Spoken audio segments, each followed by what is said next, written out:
O ator e apresentador Otaviano Costa precisou passar por uma cirurgia depois de descobrir um aneurisma da aorta abdominal. Essa doença é uma dilatação da principal artéria do corpo humano e pode levar à morte. Estava ótimo de saúde, não tinha nenhum sintoma, mas tinha uma dorzinha que estava me incomodando aqui. E foi essa dorzinha que fez o ator Otaviano Costa, de 51 anos, procurar um médico. Num simples ecocardiograma, ele detectou o avanço de algo que estava colocando a minha vida em risco. Era o aneurisma de aorta abdominal, a condição que faz com que a principal artéria do nosso corpo se expanda e possa romper com qualquer esforço. Por sorte, Otaviano conseguiu descobrir a doença a tempo. A cirurgia foi a melhor solução. Porque não é uma cirurgia pequena, é uma cirurgia muito invasiva. E aí eu fui tomado por um turbilhão de emoções, né? Para mim era quase como uma última vez para tudo. O ator, casado com a atriz Flávia Alessandra e pai de 2 filhas, ficou alguns dias no hospital depois da operação e já teve alta. Fiz a cirurgia e estou vivo. Mas não é sempre que isso acontece. Por ser uma doença muitas vezes silenciosa, as pessoas sequer sabem que a têm. Segundo o Ministério da Saúde, por ano, cerca de 6.000 pessoas morrem com a doença. Foi o caso do ator e humorista Irã Lima, que ficou conhecido como o personagem Candinho Manso da Escolinha do Professor Raimundo e aqui na Record, da Escolinha do Barulho. Ele morreu aos 88 anos exatamente por causa de aneurisma da aorta abdominal. É que a rua é muito estreita e o teto da marquise é muito baixo. O cantor Belchior teve o mesmo problema. Foi por medo de avião que eu segurei pela primeira vez a tua mão. Belchior morreu no Rio Grande do Sul em 2017, aos 70 anos de idade. Ele estava em casa, se sentia bem e não sabia da doença. Mas também sei que qualquer canto é menor do que a vida de qualquer pessoa. Por isso, o mais importante é ir ao médico com frequência para fazer o famoso check-up. Eu quero que agora vocês se cuidem, tá? É o recado que eu quero deixar para vocês. Se cuidem. Para a gente entender melhor o que é o aneurisma da aorta e como se prevenir da doença, a gente conversa agora com o Dr. Wagner Madrini Júnior, que é assistente do Departamento de Miocardiopatias e Doenças da Aorta do Instituto do Coração, do Hospital das Clínicas, da Faculdade de Medicina da USP. Doutor, muito boa tarde. Muito obrigada pela participação. Bem-vindo. Boa tarde, Renata. Boa tarde a todos. Prazer meu e satisfação estar aqui para conversar desse tema tão importante e tão caro para mim, especialmente que trabalho com isso diariamente. Doutor, eu quero te pedir para começar explicando para a gente, por favor, o que é de fato o aneurisma da aorta. Não é uma condição muito comum, né? A gente não ouve falar muito a respeito. Perfeito. Na verdade, eu diria que ela é uma condição mais negligenciada do que não muito comum. Se a gente pudesse investigar isso de maneira eficiente e eficaz, a gente ia entender que tem uma parcela razoável da população com essa doença, mas que a gente não consegue identificar. Então, ela de fato não é tão comum, mas ela é um pouco mais prevalente do que a gente imagina. O aneurisma de aorta, na verdade, ele é uma dilatação. E o que é a aorta? A aorta é o tubo que carrega o sangue para o corpo inteiro. Na hora que o coração bombeia o sangue, para esse sangue ser distribuído para o corpo inteiro, para ir para a cabeça, para as pernas, para os braços, para ir para os órgãos, intestinos, o sangue vai caminhando por um tubo, como se fosse um grande rio, dando vários afluentes. E esse grande tubo se chama aorta. E a gente tem o tamanho normal dessa aorta, o diâmetro, só para você ter uma ideia, por volta de 2,5, 3,5 centímetros.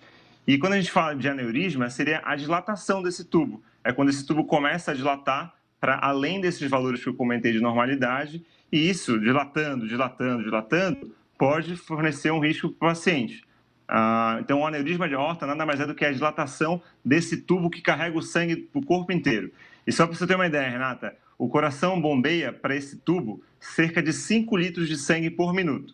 Você imagina só esse tubo dilatando, e o risco disso, em um momento, romper, se 5 litros de sangue por minuto são lançados para esse tubo por minuto. É um risco realmente muito grande. Doutor, eu quero falar com o senhor também sobre os motivos que levam a essa dilatação da aorta, mas antes eu queria saber quais são os primeiros sintomas, os primeiros sinais ali que aparecem? Porque pela sua explicação, a impressão que eu tive é que ela vai se desenvolvendo ali meio que silenciosa, devagarinho, né? Quando os sintomas aparecem, geralmente o caso já está em estado mais avançado ou não necessariamente? Nossa, você sabe que essa pergunta é crucial, Renata, porque essa grande dificuldade que a gente tem, a gente que trabalha com ortopatias diariamente, porque ela é uma doença assintomática. Então, em 90% dos quadros, o paciente não tem nenhum sintoma. E aí que mora o perigo. Às vezes, o primeiro sintoma acaba sendo o mais grave, que é quando essa aorta rompe num quadro que a gente chama de dissecção aguda de aorta. Agora, naturalmente, esse paciente pode ter alguns sintomas, como foi o caso do ator Otaviano, que ele referiu dores. Então, a dor torácica ela pode aparecer em 5 ou 10% dos casos. Agora, são eventos mais raros. É uma doença de fato silenciosa e que ela tem um crescimento, uma velocidade de crescimento anual lenta e devagar até o momento da sua ruptura. Por isso, a melhor forma da gente identificar essa doença é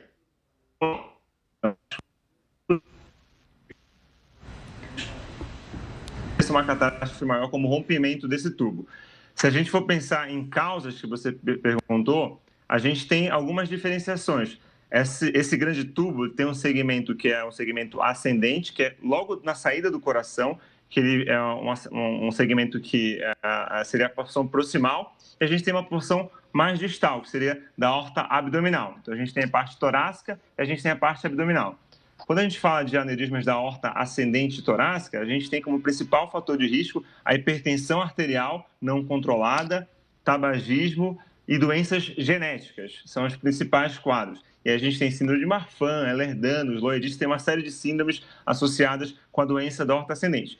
Quando a gente fala em aorta abdominal, a gente tem algumas outras doenças associadas, especialmente o tabagismo e doenças como problemas de colesterol, dislipidemia. São os dois principais fatores de risco associados à doença da aorta abdominal. E é impressionante como o tabagismo sempre aparece como um fator de risco para doenças e para condições importantes, né, doutor? Sem dúvida, o tabagismo para as doenças cardiológicas, ele é um dos principais fatores de risco modificáveis que esse paciente pode adquirir, não só para a doença da aorta, mas para doenças coronárias.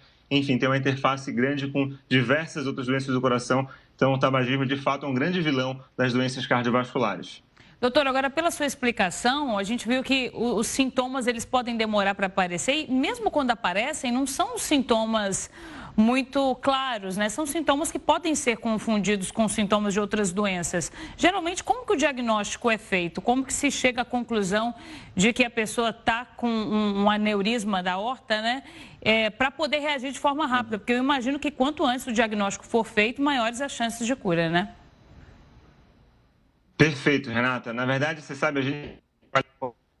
Boa parte dos pacientes que identificam esse diagnóstico são achados acidentais. Então, é um paciente que foi fazer um raio-x de tórax, identificou uma dilatação da aorta. Foi um paciente que foi fazer um eco pré-operatório e ele identificou que tinha uma dilatação. Então, eventualmente, a gente identifica isso de maneira acidental. Então, a gente acha como um achado de exame que o paciente foi fazer por outro motivo.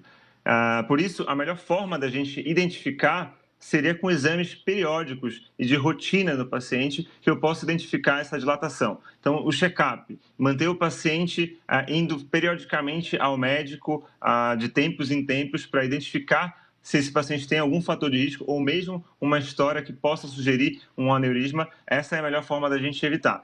E como você bem comentou, o diagnóstico precoce ela é a melhor maneira da gente conseguir evitar a complicação maior desse cenário do aneurisma, que é a dissecção aguda de aorta. Porque uma vez que eu identifico esse meu paciente com aneurisma, eu tenho as indicações cirúrgicas. Primeiro que a gente não indica para todas as pessoas que têm dilatação na aorta a cirurgia, a gente indica para um grupo específico. Aí depende da localização, depende se o paciente tem alguma doença genética associada, mas costuma indicar a cirurgia para prevenção de morte súbita, para prevenção da dissecção aguda de aorta nesse nosso paciente, para pacientes que têm uma dilatação muito grande da aorta. Quando o diâmetro dessa aorta ultrapassa 5,5 centímetros, a gente tem a obrigação de indicar a cirurgia o mais breve possível, porque senão esse tubo pode continuar dilatando e oferecer ao paciente o risco disso romper. Então, a cirurgia para corrigir isso é indicada quando o diâmetro da aorta está acima de 5,5 ou 5 centímetros, a depender do centro, se tem muita expertise ou não. E quando não chega a um ponto de ser uma cirurgia, como é que o tratamento é feito?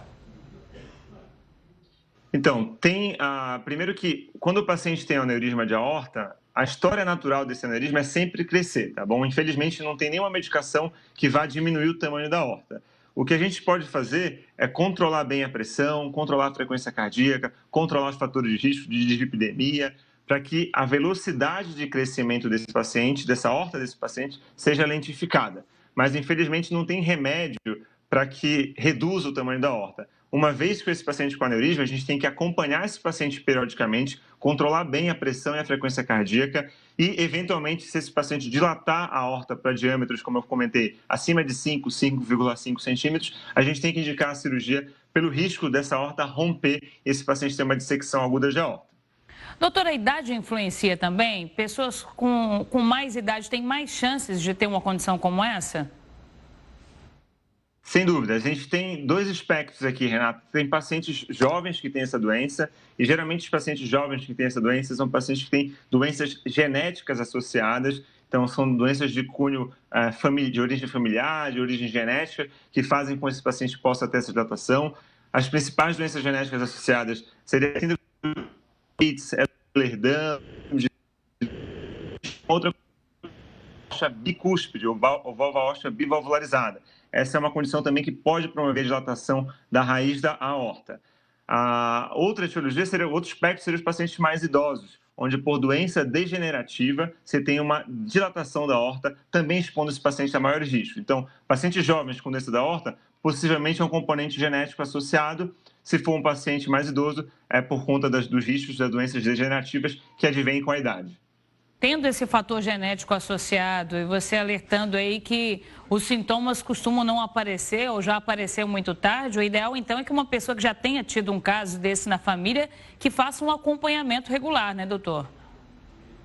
Perfeito, Renata. Você sabe que a gente tem indicações muito sólidas para quem pediu o teste genético, que o teste genético também não é solicitado para todo mundo. A gente costuma pedir o teste genético para pacientes que têm história familiar de morte súbita para a doença da aorta.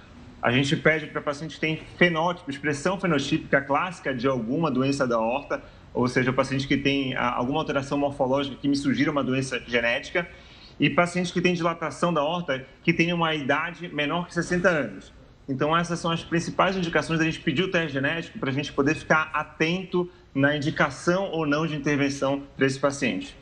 E no caso de quem fez a cirurgia, como o Otaviano Costa, como é que é o pós-operatório? Que a gente sabe que muitas vezes o pós-operatório é tão importante quanto ou até mais importante do que o procedimento cirúrgico em si, né? Como é que é esse momento depois da cirurgia?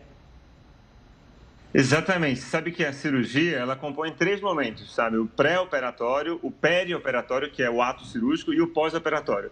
Todas essas 3 linhas estão plenamente interligadas e fazem diferença na condução do nosso paciente. A interação clínico-cirúrgica e multiprofissional que envolve o tratamento no paciente submetido a uma cirurgia como essa, ela é fundamental.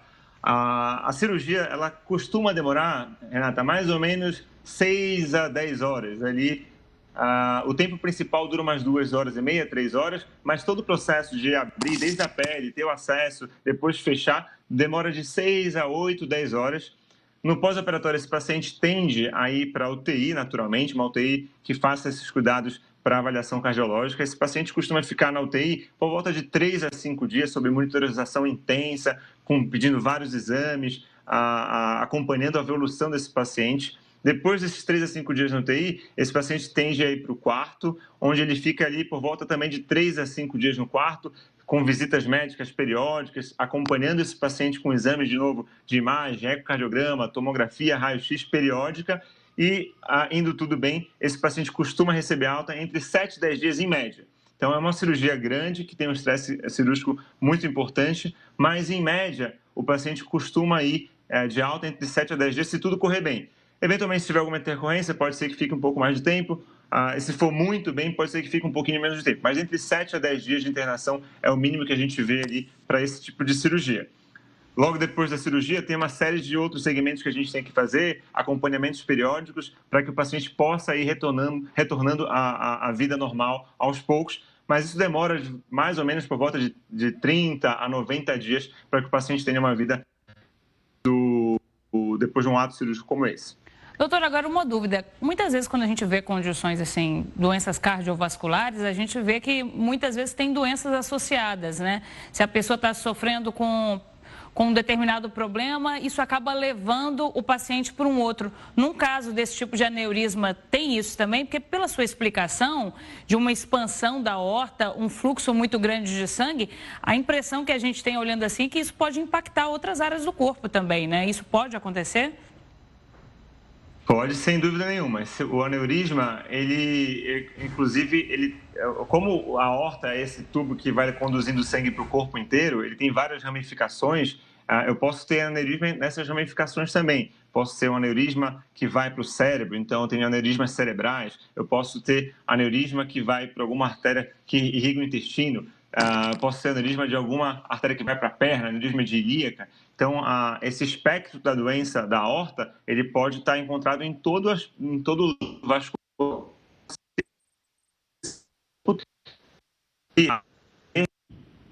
O fisiopatológico da doença, aqui especialmente nas doenças da aorta abdominal, onde eu tenho como cunho principal ali a doença aterosclerótica e pacientes com dislipidemia, problema de colesterol, isso pode ser um espectro também não só de apresentação da doença da aorta, mas sim de doença coronária, doença carotídea, enfim, de outros vasos que podem comprometer esse paciente a ter um quadro cardiovascular associado. A gente costuma dizer que o coração está interligado com tudo, né, Renata? Então, tem uma interface grande entre os outros órgãos e tudo tem que estar funcionando muito adequadamente para que a gente possa, nessa grande máquina que a gente funcionar de maneira perfeita. E aí vale reforçar o que vale para esse caso, mas para várias outras doenças, se não todas, né? Que é para ter a prática de bons hábitos, né? Atividade física, se alimentar da forma correta, evitar cigarro, bebida, isso tudo ajuda não só a evitar um problema como esse, mas outros tantos, né, doutor? Perfeito. Os hábitos de vida saudáveis são sempre bem-vindos, não só para a doença da aorta, como para doenças como infarto, insuficiência cardíaca, hipertensão, diabetes, dislipidemia. Você manter padrões de vida com hábitos saudáveis, uma alimentação saudável, a prática de atividade física aeróbica e resistida, se tiver uma higienização do sono, saúde mental de acordo com os hábitos aceitáveis, isso tudo vai estar integrado para uma melhor qualidade de vida e uma redução de riscos cardiovasculares para os nossos pacientes. Tá certo, doutor. Muito obrigada, viu, pela participação. Uma ótima tarde para você. Obrigado a você, Renato. Obrigado a todos.